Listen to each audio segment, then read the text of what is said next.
See, I got hurt in November.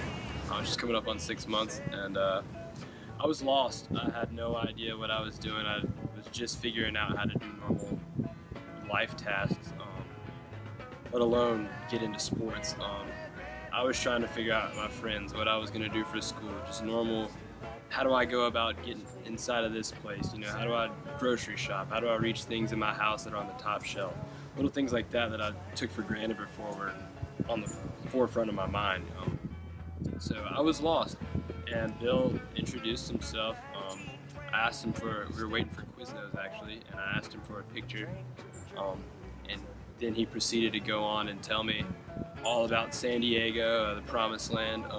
Told me about CAF, definitely had to go out there and see all the facilities they had and meet some of the athletes, and he just had such a great happiness about him. You know, just light just spread through everybody that was in the conversation, and I was inspired. I felt inspired. I had to do something. I had to go out there in San Diego and be a part of Challenge Athletes.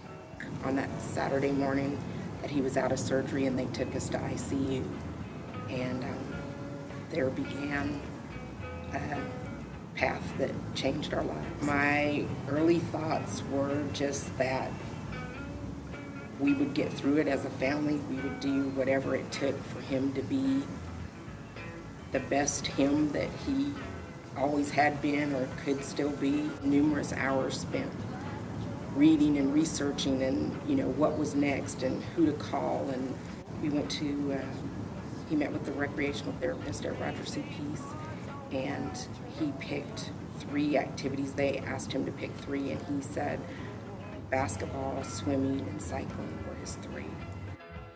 Got the chair from CAF and said, we really need it back to be able to go to this camp so he can train in his chair, and CAF helped us tremendously, and we got the chair days before the camp, and that starts a new chapter in this journey. I love Mack Johnson. What an incredible human being. And the simple twist of fate of me getting the privilege of meeting Mack Johnson. Here it was in the middle of the southern Arizona desert, on the Jerry Garcia Highway, on the Tuesday after the Final Four in Phoenix 2017. And it was just incredible. I stopped in to get gas, but most importantly to get a date shake at Dateland. And I came through the truck stop, around the corner, and there was this young boy. He's finding a new path forward.